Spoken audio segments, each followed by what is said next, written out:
Welcome in, everyone. Welcome. Hope you guys are you guys enjoyed your week. I am Mr. Merca, the Bearded Truth, Jason Line. Thank you guys for coming in today. Yes, Dad's made it in for a live show. What a wonderful time it is. Everyone say hello to my father.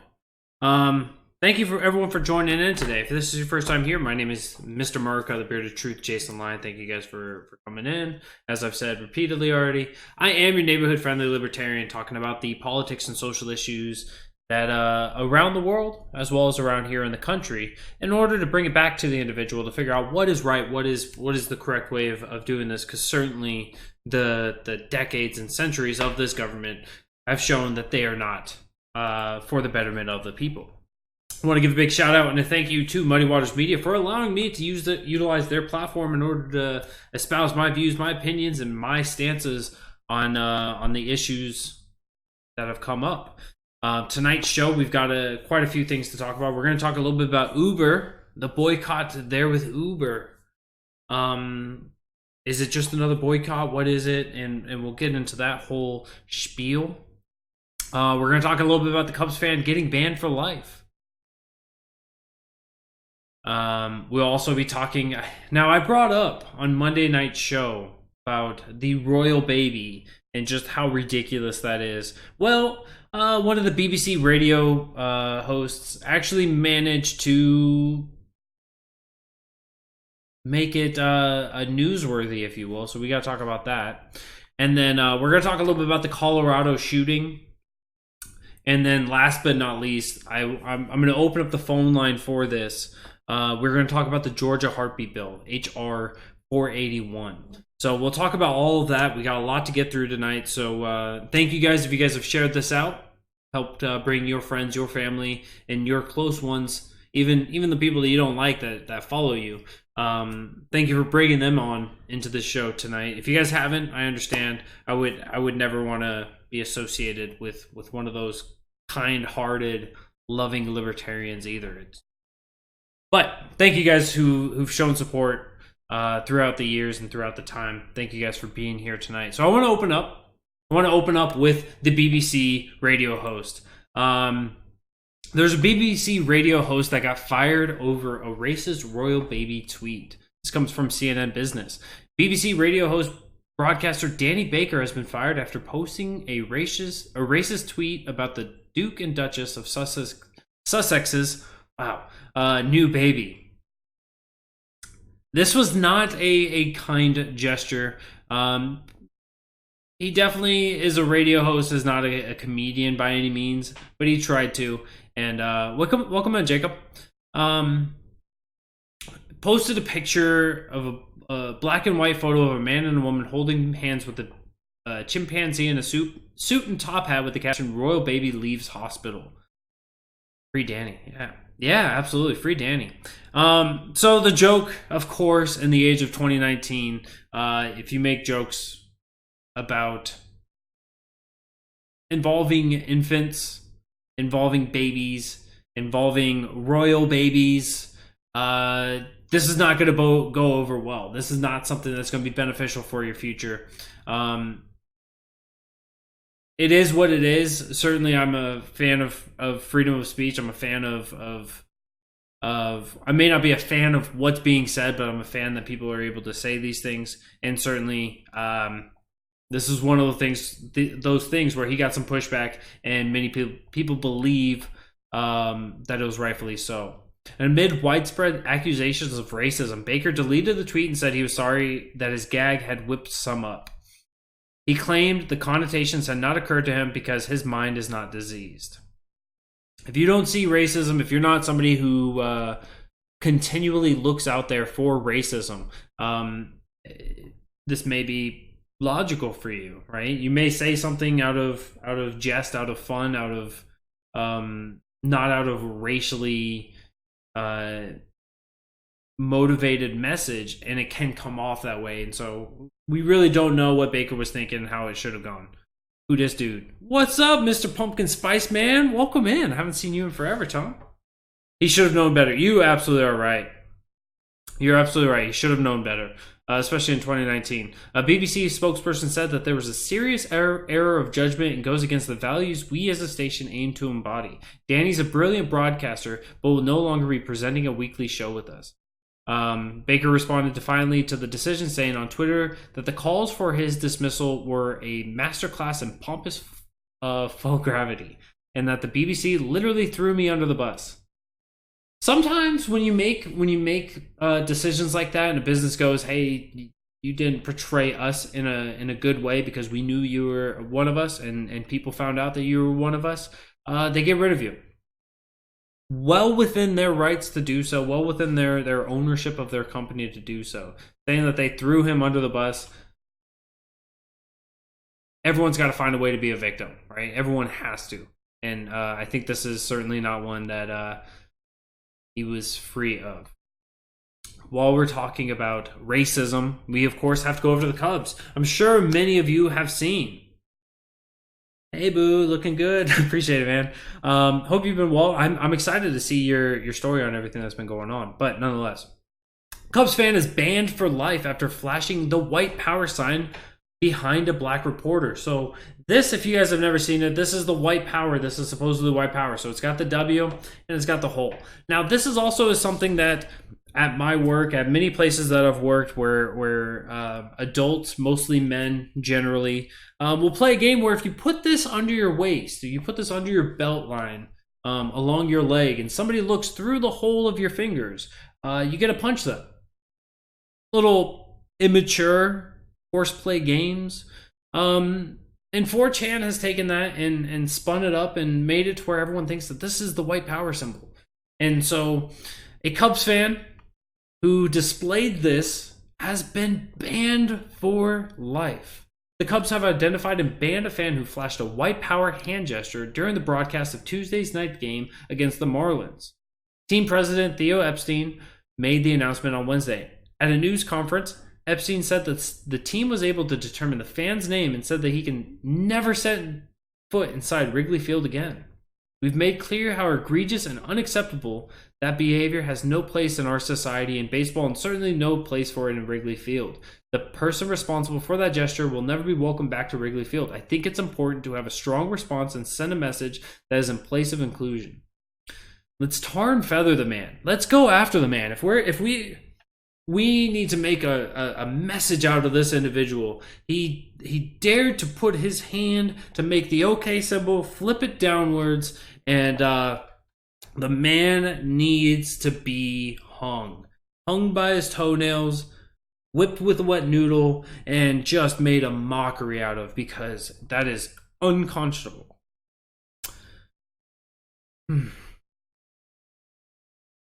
It's just amazing, and certainly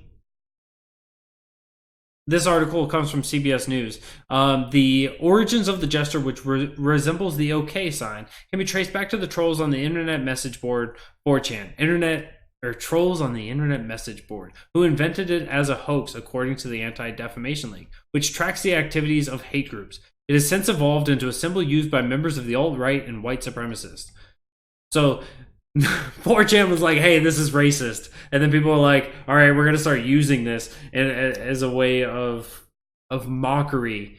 And so now we've seen white supremacists, we've seen the alt-right use it, therefore we know what their titles are. Now, I do not agree with white supremacy. I do not agree with the alt-right. But certainly there is a level there is within their actions, within the way that they conduct themselves. They do go out in order to try to stir up controversy, in order to be seen, because they themselves do not have a big following. They themselves are such an insignificant portion of the population that they really have no movement. They have no force behind them, and certainly no momentum.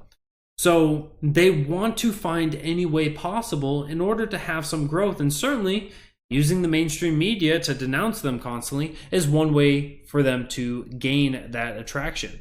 It's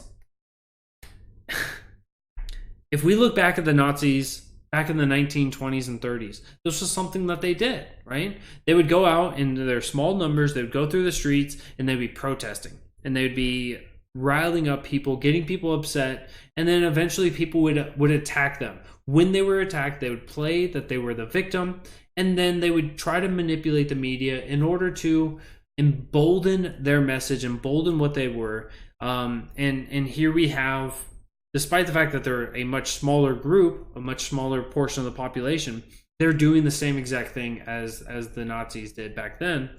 And certainly the media, who reports on history but never really seems to get it in the right light, is falling victim to that same exact plan once again. So, sorry, Cubs fan. Played the joke. You did the deed. Now you got to serve the time. Life sentence outside of Wrigley Field. Is baseball really all that fun anymore? I know it's supposed to be America's sport, but can we move it on to MMA, something more exciting, something that you don't fall asleep on, something that a little more healthy for people. How many people? It's just not a good sport. Let's just end it at that. It's a small ball, bad sport. So let's get rid of Wrigley Field and all the baseball fields, because nobody needs baseball. Sorry for you baseball fans. Nancy Pelosi's going after Mitch McConnell. The leader of the House is going after the leader of the Senate because Democrats, in the way that they send their messaging, they say, look, we're doing this to grow the government and this is going to provide a benefit to you. Now, they fall victim to what, why am I forgetting that individual's name?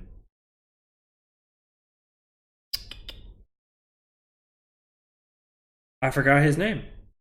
They're falling victim to exactly what a philosopher back in the early 1800s. And the quote basically was that when we oppose the government doing it, they say that we are not a fan of it being done at all. Now, when Mitch McConnell says he's going to provide opposition to House-passed bills and not allow these extreme, as he's referred to them as, or as ridiculous bills to really come up to the Senate for a vote, because there's no point in wasting the time at the Senate. What Nancy Pelosi is doing is she is saying,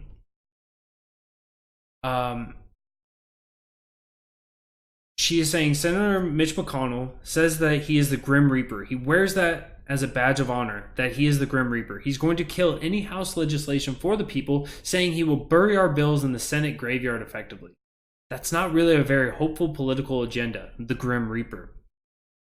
So she's going out because if the Democrats aren't able to actually pass something through a democratically led House, then it should come up to the Senate for a vote, regardless of how ridiculous they are in nature, regardless of the fact that President Trump would inherently, hopefully, veto these bills. They still want to push for them. They still want to have their day and to be able to say, look, we're doing something, Democrats, to their voter base. They want a virtue to them. They want to say, look, we are doing something. We're being stopped by those dirty, dirty Republicans. So make sure you guys show up in 2020. Make sure you show up in 2020 to those voting booths and tap the D and let's go on. Let's move along. So she's playing good politics here, but the problem is that all the things that are coming from the Democrats they are like most things that come from Republicans and Democrats. They're the feel good, right? Look at these good intentions that we have. We're coming in to raise the minimum wage, and that's going to raise everyone's money. Now nobody's going to be in poverty. Everyone's going to have a good job. And so life is going to be better. And then once those things are implemented, you see that people lose jobs. The desired outcome is never the result. And so these bills that have been passed through the House, they are exactly the same as the rest. They're not. The intention is insignificant, and regardless of those intentions, the bills themselves would be bad.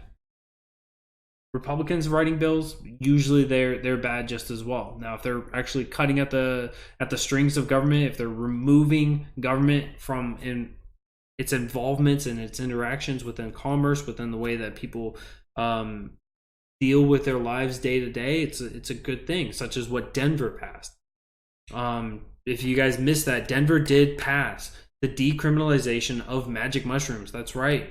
If you guys got, there's a couple of conditions that magic mushrooms have shown to be helpful, and if that's something that you guys are interested in, make sure you guys fly your way on down to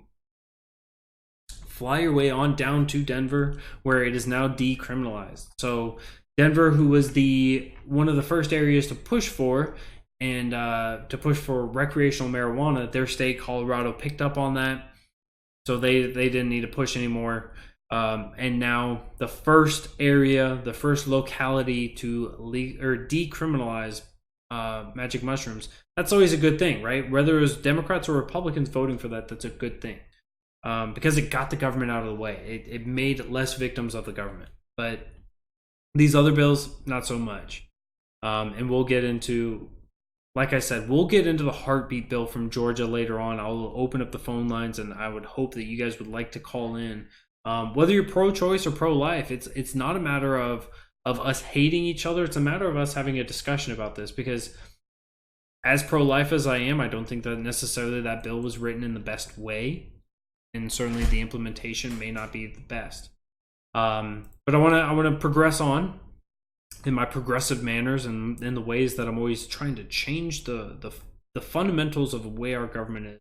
We will progress on to talk about Uber. Now, over there in Uberland, over there in Lyftland, there are people protesting. Now, if you remember the advertisements for Uber, it was, hey man, you want to make some side money? Sign up for Uber, drive around on your schedule, so whatever fits. If you're just going out there, you got some free time, you want to hop in your car, drive some people around, make some money, sign up for Uber today. Sounds like they're not sitting there going, you want to make a living wage? You want to become a millionaire? We want to become a billionaire. Well, you don't have to write New York Times bestsellers to make it. All you got to do is drive for Uber. Now, what we have are Uber drivers around the country, and in some of the big cities, are now coming out and boycotting. So this last Wednesday, drivers were planning to turn off their Uber and Lyft apps from noon to midnight. So 12 hours that they were going to shut down these apps and not provide driving. They weren't going to drive any customers around. They were encouraging customers to not go on to this, because they don't think that they're making enough of an income. They don't think that they're getting a big enough cut of the money being made here. Now, certainly, right, everybody believes that they are of more value, that they've put in more value to the company in which they work for. But we are oftentimes short-sighted. We are often biased to our own comforts and our own desires to say, look, I've got a lot of struggle in my life. I've got a lot of bills piling up. I've got a lot of things coming up in the future. I may have a kid coming along. I may have a big vacation I'd like to save up for. And I think that I'm really deserving of a $2, $4, $5, $20 raise. I really think I'm performing in that way.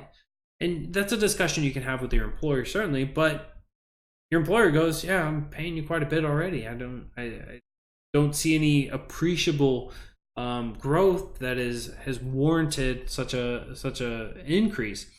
And when it comes to Uber, when it comes to these ride-sharing platforms, here's the thing that we have to understand. When you have a lot of people that are capable, that are able to hop into the pool of being an employee for these things, it means that each and every one of these employees are worth a little less. That's going to suppress your wages. Also, when you have a lot of different competitors, they have to suppress the wages even more. There's so many different things. Yeah, I like it, Jacob. There's so many different aspects that come to this that play a part in order to really suppress the wages of those companies. Now, certainly, if Lyft wants to go, all right, well, now all of the Uber drivers are getting out, I'm going to increase my wages. Now they're going to flood their market. They're going to flood their business with more employees. And then Uber's going to have to respond and yada, yada, yada. We'll continue on down that train. Eventually they come to an equilibrium where they're both not raising their wages. And it may be right back where we are right now. It may be a couple dollars higher, maybe a couple of dollars lower. But the thing is trying to hurt the business by doing these boycotts, you're only missing out on your own wages, and this boycott was proven to not be very effective because people are still able to get rides from other people still utilizing the Uber, still utilizing Lyft, and of course using Yellow Cab and all the other different platforms and where people can get rides from other ways. The drivers, what were their demands? The drivers are asking for 4 things according to organizers: a livable hourly wage. So that's right, boys and girls. I drove around for a couple hours. I need a living wage. I have a $10,000 or I have a $12,000 a year mortgage. I have bills out the wazoo. I've got a really nice car. I've got, all these things that not necessarily the business had a decision upon. I need to make that money and then some so I can live a livable wage. Livable wage is subjective. It changes from area to area. It's a ridiculous notion, and it's so widely confusing because it's not specific anyway. Clearer policies on drivers' wages, tips, and deactivations. Uber and long Lyft's terms for getting fired. Asking for clarification, I think that's a good thing. A recognized independent organization that will represent ride-hail workers. So they want to unionize, and benefits including workers' compensation, retirement, healthcare, disability, and paid time off. So they not only want to make more money directly, so a larger paycheck coming to them day in and day out, or every 2 weeks in accordance with Uber, but they also want to have more benefits. Here's one of the things, right? For a while, the government had actually stopped the growth of wages. They had prevented businesses from providing more. And so that's actually how these businesses started to develop providing benefits, health insurance or life insurance and things like that, was because they weren't able to increase the wages. Now, what these people are demanding, what they're asking for, is not only to increase the cost of having employees by increasing the wages, but also making the cost even higher by demanding that they be recipients of compensation, retirement, healthcare, disability, and paid time off. Ridiculous notions. Hey guys, do this on your free time whenever you want to. Sign up, ride for Uber, set your own schedule, do what you want. Yeah, I'm not gonna be able to make it from Thursday to Monday, so Uber, go ahead and pay me. Thanks. Really, not really a sound logical argument, but we know what they say about groups of people. They're not very bright. While we talk about not very bright people in Uber, Alexandria Ocasio-Cortez made the news with this. So Alexandria Ocasio-Cortez, who campaigned against Uber, campaigned against Lyft, and said, "Look, we gotta take care of the yellow cab. We gotta take care of the cab companies because they're old school and all this new school technology and all these things. They're wiping out the heritage, the history, and we can't, as a nation, wipe out things such as that." So she campaigned on that. And she recently, with this boycott, she vocalized her support of it. And as a result, people looked into her finances, looked into the way her campaign finances was working. And she had spent well over $2,000 between her and her staffers in the first 3 months of this year. So in the first quarter of this year, she had spent $2,000. So she's spending an exorbitant amount of money, I would say, because it's a hell of a lot more than I spend on Uber. And yet, at the same time, is criticizing them and wants them to be boycotted. Seems as if there's some cognitive dissonance. Yeah, I'm going to keep using it, but capitalism's bad. But if you should write your own New York Times bestseller, and maybe then you can become a millionaire like me, as Bernie Sanders. All right. So, 20 years after the Columbine High School shooting, we had 2 individuals come along and shoot up the school again. One of the shooters, the only one that's been named thus far, the other one is a juvenile, so their name is protected by default. I'm not entirely sure I agree with that. I also don't share the name, so I disagree with the premise that we say this one's an adult and so we're going to treat them as this. This one's a juvenile, so we're not going to drop their name even though they're probably going to be tried as an adult. We can't drop their name. I think that there's some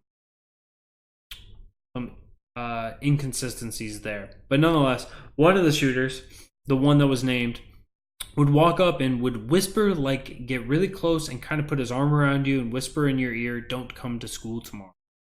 A former student of STEM school, Highlands Ranch. So one of the individuals is actually a trans, is somebody who was born a female and is now identifying as a male. This raised controversies as well.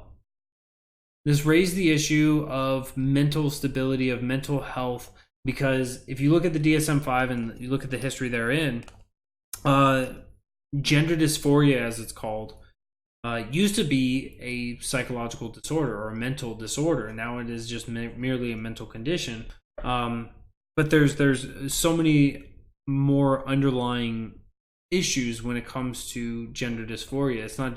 It's not that all of them are violent. It's not. There's a fundamental issue when you don't feel like you're at home in your own body, and certainly mental illness, mental issue, mental condition, whatever you want to call it, there is a fundamental issue there. I don't think that necessarily this is setting a trend that what we've seen from some of our conservative or right-wing friends is that this just shows that people who have gender dysphoria are entirely incapable of being acceptable in society, albeit this is a very, very small portion of the voices that I've seen. But it really, it speaks to the individual and not to the class, not to the group, not to the collective here.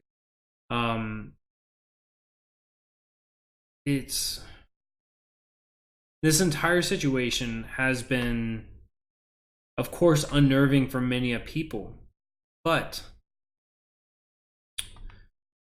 after the event, of course there was a gun control rally in the following week, and during this time there were hundreds of survivors of Colorado shooting walked out on the gun control speakers and started a damning chant. After about 30 minutes of this rally, of this gun control speech, hundreds of students walked out in anger and tears, and they shouted, "This is not for us. Political stunt, and we are people, not a statement." It's refreshing to see these people really say, "Look, don't use us as a political pawn. Don't use us as a discussion point in order to say, look at these people that were traumatized, and so therefore we have to go after the guns." We've seen this time and time again, where regardless of whoever was committing these, regardless of how many red flags were raised, how many issues were there, how often the law enforcement was warned, teachers were warned, people, the authorities, if you will, were warned that atrocities still happen. And for people to sit there and to blame the inanimate object it's finally becoming more mainstream that this is just a hollow remark. And especially after the time of what's going on down there in Venezuela, I really think that that's becoming emboldened, that this is nothing but hollow remarks and no one should be taking these lines seriously. They are just being regurgitated lies, effectively. And the basis for this, right, is people say, look, we just need one more law. These schools are gun-free zones. This nation is a killing-free zone, with some exceptions to that rule. This nation is a nation where you're not allowed to point a weapon at somebody unless in self-defense or the defense of others. There are a litany of rules and laws, regulations preventing situations like this from happening, from situations like any of the shootings that have happened in recent past. One more law is not going to prevent this. The problem when you get down to the core of it is that criminals don't abide by the law. And when they don't abide by the law, only those who abide by it are put at a disadvantage. So I've been one of those people saying, look, if your life is important, you should be allowed to carry. If your life is important, you should be able to defend yourself. And we've seen this push. We've seen this from the gun advocates, where schools get more security, where we allow for officers or for third-party organizations to come in and provide security, to be able to be armed, posted outside, and then this will inherently deter people from coming to those schools, much like what we saw with the pole shooter. He went to multiple nightclubs to find one that didn't have armed security, because these people who want to commit atrocities want to also survive. They want to have the best opportunity to either survive or to commit as much carnage as possible. And so it's all plain as day out there. It's all plain as day. So I want to get into, and I apologize, this is going to be a little bit of a quick show. I should have probably dropped that from you guys early on. But I want to get into the heartbeat bill. Now, for those of you guys who have not followed that or seen that, the heartbeat bill is a bill that was passed down in Georgia. It was just signed into law by the governor, where you have Hollywood feigning support and virtue signaling and saying that they will not under any circumstances record publishers will not be, or producers will not be recording their movies in Georgia any longer. And you have people saying, look, you're destroying the rights of the women because reproductive rights. And I have a pretty good tweet on that. So you guys want to follow me over there at Twitter, you can follow me at Mr. Bearded Truth. I have a tweet on that from, I believe it was yesterday, about what reproductive rights really means. And you have a lot of people feigning support. But this has once again sparked up the conversation for the pro-life, pro-choice movement. Where do you fall in the line? Do you think that you have a good, sound reason that may be different from what most of us have heard? Feel free to call in. The phone number is 802-671-5328. 802-671-5328. Feel free to call in, drop it on us. I want to hear it. But as for this bill, it's only a 10-page bill, and it basically, the way that it works is at the point of when a heartbeat is detectable, heartbeat of the unborn fetus, which is approximately 4 to 6 weeks.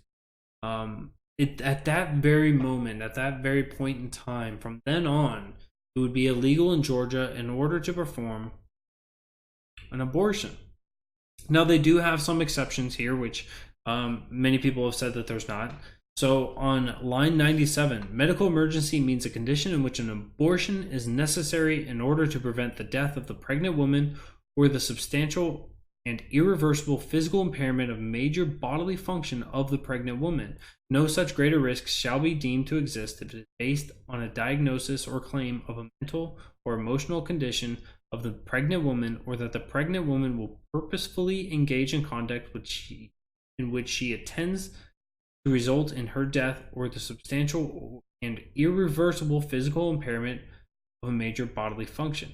So if a woman is depressed and suicidal, that would be a means or acceptable reason for medical emergency. We should expect that these exceptions to be utilized more often in order to enable them to have quote unquote legal abortions.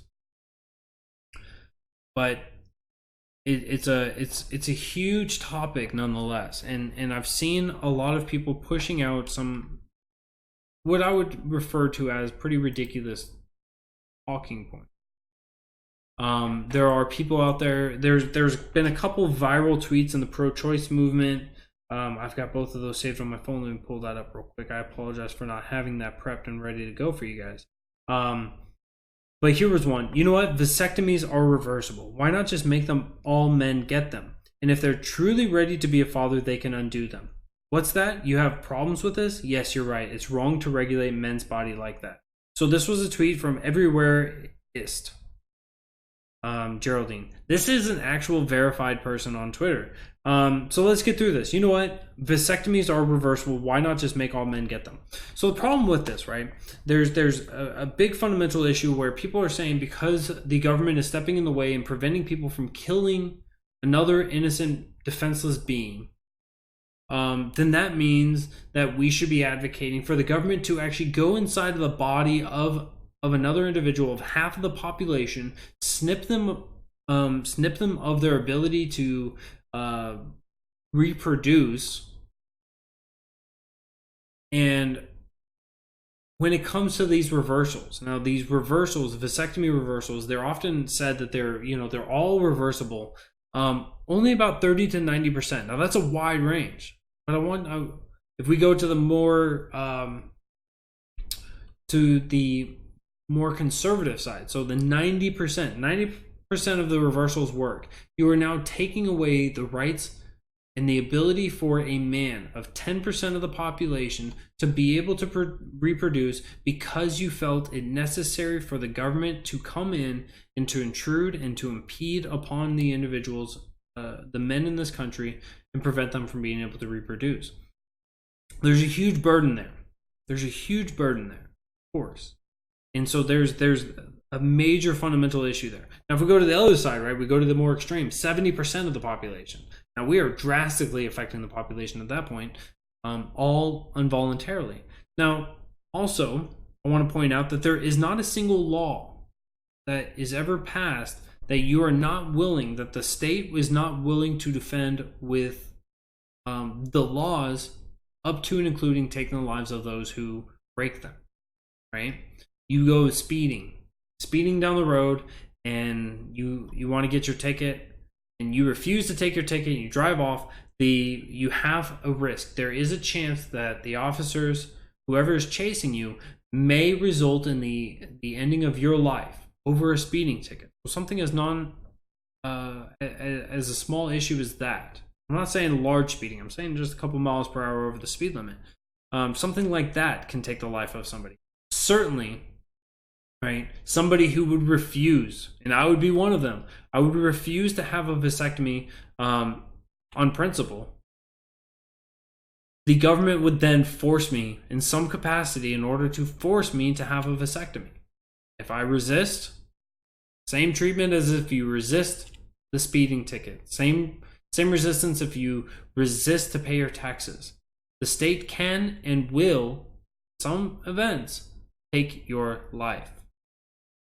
Not a good way of looking at this stuff, right? But nonetheless, you have to virtue signal, and you have to say, look, the reproductive rights of women. I put that in quotes intentionally for those of you guys listening on Anchor FM. Thank you guys for listening in after the show. Make sure you guys tune in live. But nonetheless, put reproductive women rights in quotes, because what they're advocating for is that you can take the life of the innocent, right? You can take the life of these beings, and that somehow is a reproductive right. It doesn't really fundamentally make sense, because when you think of reproductive, it's growing, it's more population, it's more people. And when you think of abortion, it's less people. There's certainly some fundamental logical issues there. So this entire tweet has been going viral in the pro-choice movement, and it needs to be debunked, and it needs to be torn apart. And if you guys have a good response for that, if you guys have a better response than what I had, feel free to drop that. Drop it in the comments. Drop it on the Twitter. You can find us at muddied_waters. You can find me at Mr. Bearded Truth on Twitter. You can find us on our Facebook page, facebook.com/muddywaters Muddy Waters of Freedom. You can find us on YouTube. Drop it in the comment section there. And of course, if you guys are on iTunes or listening in on Anchor FM, which is probably the best platform to reach us at right now,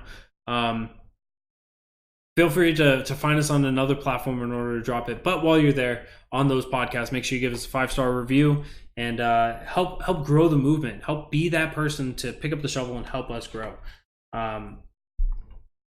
So the other big one that I want to tear apart.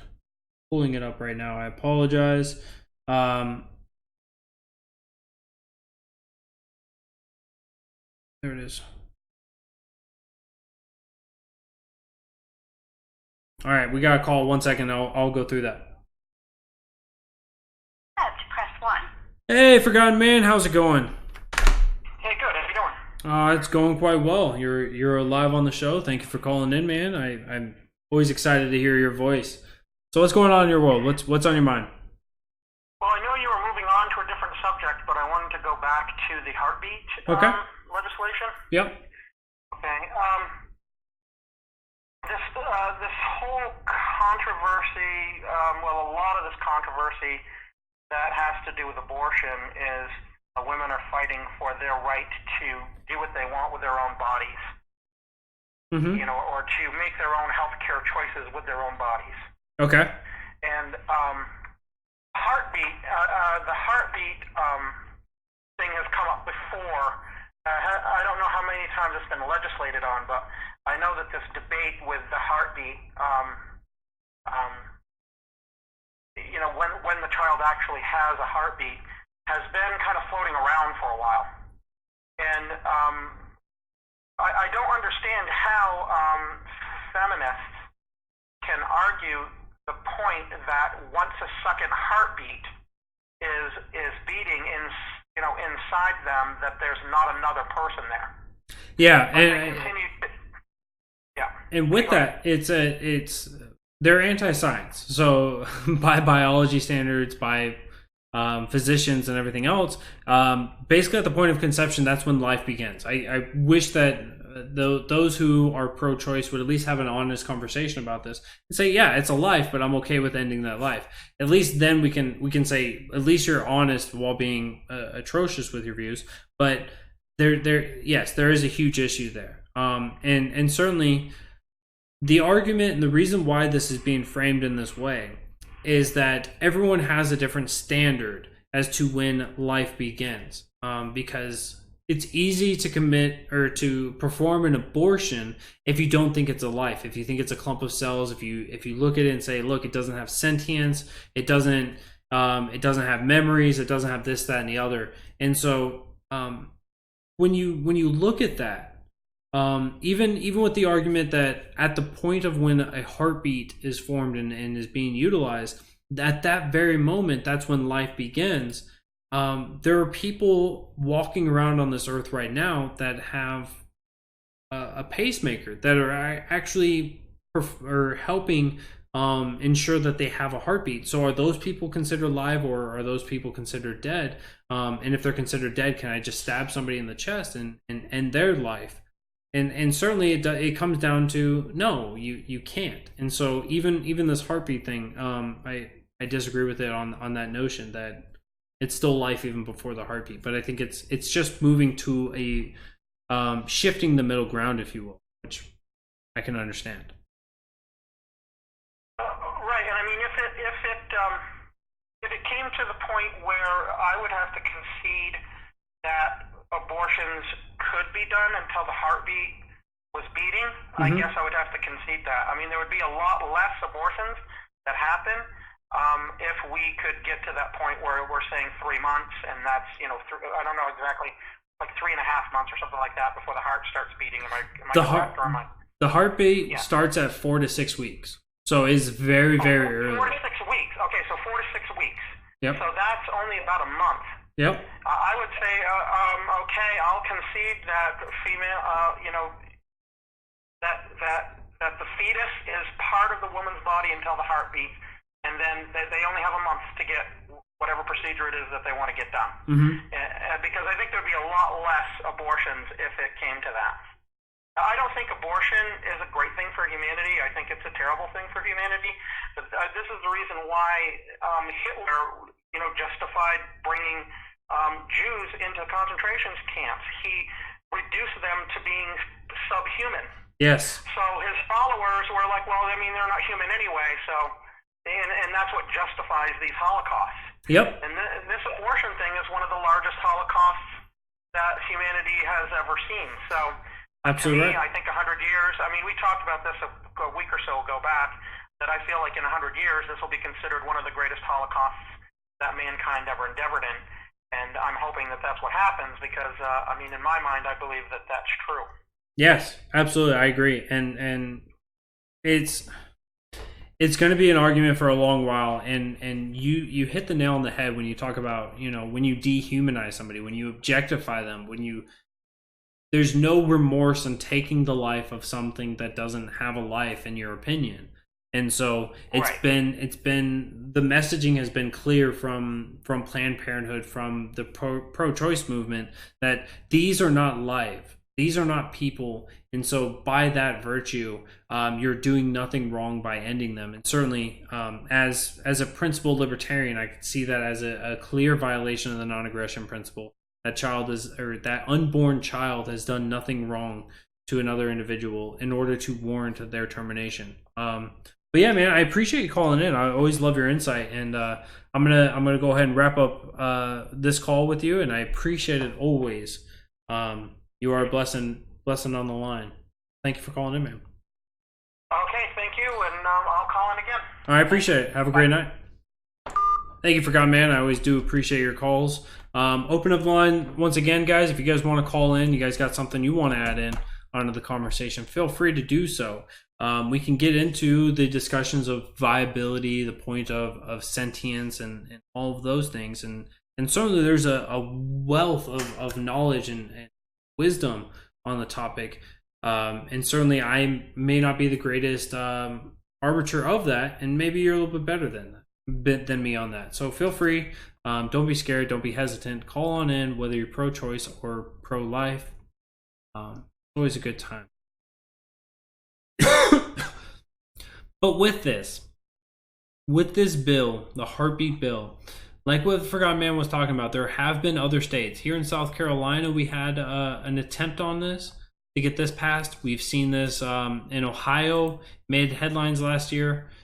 There's been many different groups that have been, or different states, most are Republican-led, that want to push for the heartbeat bill, because moving that line of viability, moving from the point of viability, which is at the end of the 5th month or at the beginning of the 6th month, back to the heartbeat, seems to be gaining middle ground for the pro-life movement. And so this has been their incremental change that they've been trying to win off of. So it's been a movement from them. Meanwhile, what we see from the left, from Democrats, is like in New York, like the attempt there in Virginia, to actually move the line from point of viability to the moment the baby comes out of the vaginal canal or outside of the womb via C-section. And even then, if you attempted before, you can still allow them to be killed afterwards via neglect. So there's been more of a divide there, and certainly I think that this is where the ownership is on us to have civilized and reasonable discourse amongst ourselves in order to not tear down one another, but in order to really poke holes in each other's logics and try to push for a more civilized society, and certainly a society that kills its own. They're more savages than civilized, in my opinion. Now, this is not something that is settled science. This is not something that is settled amongst even libertarians. There are pro-choice libertarians and there are pro-life libertarians. I happen to be one of the pro-life guys, and that's fine. I think that we just owe ourselves a lot more conversation than what we've given ourselves in the past. And so I implore you all to reach out, to have civilized discussions with those people around you, and try to see if you can change the hearts and minds of others, and never be so confident in yourself that you're not willing to also hear the other side. It's all about making society a little bit better. Let's see here. Twitter feed. But yeah, so I'm always interested. I've been having. Oh, I was pulling up the other tweet that has been making big headlines, or been making it viral within the pro-choice movement. So this was a tweet by Carlos Chapman at Carly S or Carlos C, non-verified user. If a fetus is a person at 6 weeks pregnant, is that when a child support starts? Is that also when you can't deport? You cannot deport the mother because she's carrying a U.S. citizen. And can I insure a 6-week fetus and collect if I miscarry? Just figuring if we're going here, we should go all in. Now this tweet, when you read that, it's like, yeah, why not? Sure, right? If a person is at 6 weeks pregnant, shouldn't child support begin there? Shouldn't child support begin as soon as 6 weeks happens, as soon as the heartbeat begins? Well, if you want to push for that, I think certainly when you look at the financial burden of being pregnant versus after the delivery, there's a market change in the way that money is being allocated, that money is being spent. And so I think fundamentally there would be a difference in the way that payment would go. I don't necessarily oppose this idea, but I think that this also would be ostracizing men in a way that the government has been pretty effective at doing to begin with. So I don't see why they wouldn't get on board with this in order to continue the separation between those two.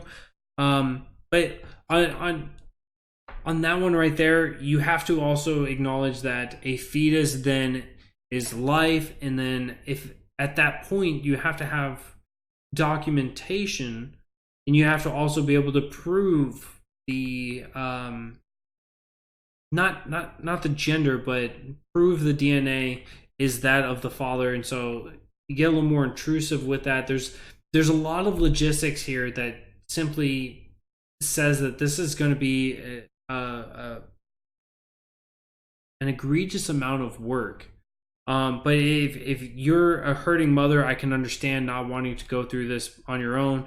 If you get pregnant and suddenly and you let the baby daddy know, and the baby daddy takes flight. If you want to use the system in that way, I don't think inherently it is wrong to advocate for that. I just think that it would be much more difficult than what it appears to be. Is that also when you cannot deport the mother because she's carrying a U.S. citizen? The problem with that is that we would actually have to change up the citizenship or change up the naturalization process. Naturalization process is an afforded or enumerated power delegated to Congress. So Congress would have to change up the laws on the naturalization. As for a citizen, the way that the citizen laws are written is it actually says born, so the unborn would not fall within that category. So there would have to be a bunch of legislative change there as well in order to make that something feasible. But you're basically asking the government, who has taken authority, taken powers over immigration, which were not clearly or not even vaguely being delegated to the federal government, expecting them to go, all right, well, we are going to take this power over immigration. We're going to suddenly give a pass in this way for some illegals. I don't see this as being something that would be passed, other than maybe if Democrats come into power, run the House, run the Senate, and run the presidency. But that may be something that comes through. And can I insure a 6-week fetus and collect if I miscarry? This is the one that really just shows that people aren't thinking things through all the way. So let's think about what insurance companies do. Insurance companies, their end goal is to take in more money than what they give out. So if you have an insurance company that says, yeah, we're going to take in your fetuses, what they're going to do is, by the nature of insurance companies, is have a bunch of regulations and a lot of things within the contracts that you have to be on X diet. You have to be able to take care of yourself in this way. You have to be on these medicines or these vitamins in order to provide for the fetus, in order to ensure the best possibility of that fetus coming to full term, being born under normal processes, and everything else. So there's going to be a lot of infringement if there was even a market out there to say, look, there's enough room there for somebody to make money off of. I don't think that there's legislation out there preventing this. I just don't think that there's necessarily a market out there. It doesn't seem like something that would be smart for any entrepreneurs to do. But Amazon received a lot of criticism from entrepreneurs, from business people, from everybody, saying nobody wants your books. And look at Amazon now. So maybe I'm the wrong side of the fence on this. Maybe I'm missing something. But I think looking at it,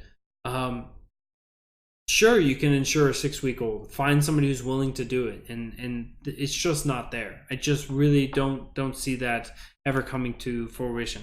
So 3 points being made, and I think at the gut level, when you first hear them, they sound great. They sound like a good movement forward, but looking at them in the way that for them to be implemented, for those changes to be made, there's a lot of ground to be given up from the pro-choice side, and I don't see that coming in, and I don't think that this would be to the benefit of those who were passing the laws, so I don't see them also trying to push that either. I don't see, when it comes to political wins, I don't see there being a political win for either party on this, and so I think it's going to be one of those moot issues. But it's certainly worth a discussion and talking about. Certainly I was attacked for disagreeing with the premise of that on the post, because it's not a matter of just opposing things. It's about vocalizing them and being attacked and being called a racist, a sexist, etc., because that's how you went in 2019. But with that, guys, I'm sorry it's going to be a little bit of a shorter show. I think we're right at an hour, so not too short. But with that, guys, I'm going to wrap up. I'm going to head out for the weekend. I'll see you guys Monday night. Make sure you guys are subscribed and following us on Facebook, on YouTube, Twitter, on SoundCloud, Anchor FM, iTunes, and wherever you're finding us. Wherever you're finding us. If they've got a review, drop a 5-star review for us. Get us shared out. Get us some support and get us some help. We here at Muddy Waters Media would love that and appreciate it. You can also find out that if you follow us on Twitter, we just got some of our shirt line released. So you can go on to Amazon, you can find some of our shirts. We will be releasing a shirt for every one of the shows. So we're going to have one for Mr. America, the Bearded Truth, myself from Mondays and Fridays. We'll have one for Writer's Block, for Muddy Waters Freedom, and of course for My Fellow Americans with Spike. So a lot of big changes coming up. Help throw your support behind us. We appreciate it, each and every one of you, for coming in, for listening for 5 minutes, getting disgusted with us and leaving, or whatever it is that you've done in order to impact us in some way. We appreciate it. So with that, guys, do not drink and drive or ride with those who do. You have family and friends who care about you and love you deeply. They want you guys to get back safe. Here for Monday night, 7 p.m. Eastern, with me, Mr. America, the Bearded Truth, Jason Lyon. You guys have a great weekend. Hope it's safe. And I will see you guys Monday night, 7 p.m. Eastern.